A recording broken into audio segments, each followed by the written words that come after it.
And welcome to the second ever episode of the At Ease Knitting podcast. In this episode, I want to show you what I got up to knitting in the month of September and for about like the first 2 weeks of October. And surprisingly for me, that's actually 3.5 socks and also part of a shawl. And these are accessories that I don't normally knit, and so I do think I have a good amount of takeaways about the process, about learning more about sock fit and that sort of thing.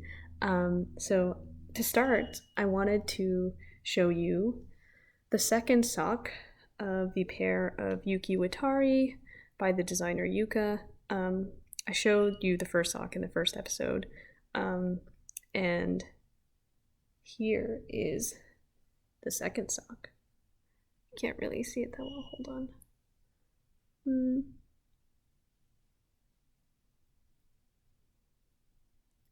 When I hold it full like this, you can sort of see the pattern that's down the center of the foot. So before we address the elephant in the room, I wanted to say kind of what was different about this second sock. One is that I learned that you can actually prevent the holes that usually emerge when you're switching from working the heel flap flat to working in the round, simply by just picking up extra stitches on that next round, which is actually what the designer recommended, but somehow I glossed that over in the pattern.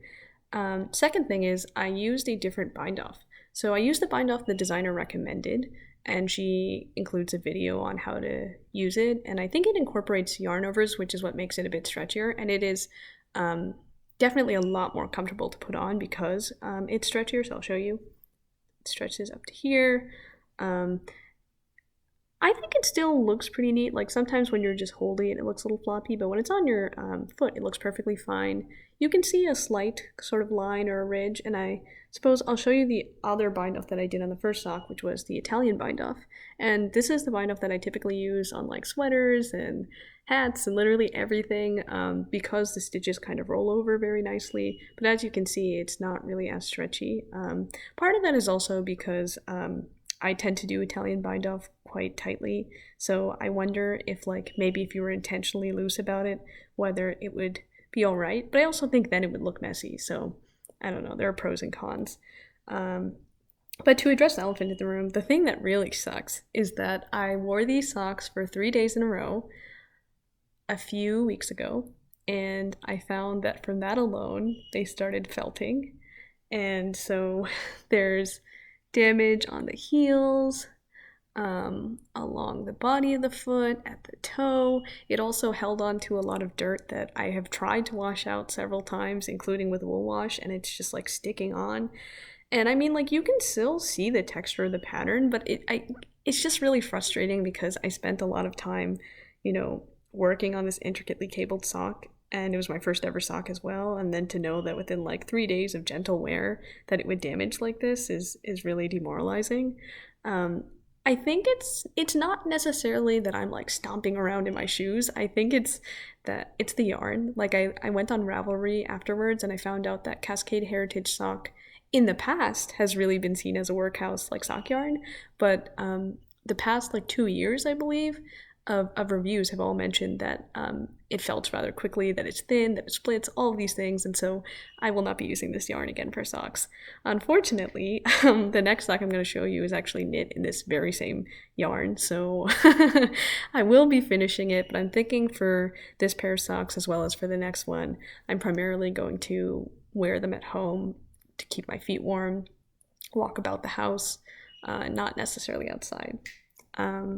But this second pair is called the Panen sock by Amelia Putri. I'll try to give you a glimpse of the pattern. Hold on. You can sort of see it here. I found it I got it from a 52 Weeks of Socks book, and I was really excited to work on it. I had a great time working on it. I think one of the reasons is because you work on it top down, and that felt very potato chippy of like we're just going to the next section, because I would say like on previous socks sometimes it felt like, well, I'm working on the body of the sock forever and I will never get to like completing it. But I think top down is great because one, very easy to cast on. You don't have to worry about it. Just use long tail. Two, like, I think for me, I better understood the construction of socks while working top down. The other thing I really liked about this pattern is that it looks quite complex. Like, there are all these like intricate twists, like kind of overlapping each other. But in actuality, the pattern is really quite simple. So it has all this high impact, and you're not actually cabling that often, which is really awesome. The other thing I noticed about it, which I felt would kind of contribute to a better fit, is that one, like the heel was actually, the heel flap is longer than on the yuki watari socks, and also the gusset decrease section is longer as well, which actually fit my foot much better, I think, given my instep. And I also like the fact that there's about 2 to 3 centimeters of negative ease on it, which I think works better for me, because for the yuki watari socks there was 6 to 7. And I honestly think part of the reason why they haven't worn so well, in addition to just the quality of the yarn, is because the stitches had to kind of stretch out over my foot. And I've seen online that people say that the ideal kind of like dense gauge is between 8 to 10 stitches, which is intense. The other thing that's kind of special about this sock in comparison is that the heel flap is knit in pattern, so it's ribbed rather than being like a slip stitch heel. And so I guess theoretically you can't even see the difference with the slip stitch heel because the heel is just damaged on this sock. Theoretically that might contribute to it being a little bit weaker, but I don't think I'll be able to test that out really, just given like the fact that the yarn will deteriorate. So it is what it is. Third pair of socks was a gift, or is a gift. I have yet to give it to this person. It's the Tributary sock by Hippie Chick Knits, and I knit it in 5 borough yarns in their 80/20 merino nylon fingering base in the color guppy. It's excellent. This is the back of the sock. This is the front that has all these cables. It is so long. Oh my god. And when you stretch it out, you can sort of see what it will actually look like along the base of the foot. So why this color? I'm knitting this color because it means something to the recipient that I'm giving it to, because they sing in an a cappella group, and their group's color is actually this like lime green, and I've been looking forever for this exact yarn, and I happened to find it. Well, not this particular brand, but just like something that would mimic the color, and when I found it, I was really excited.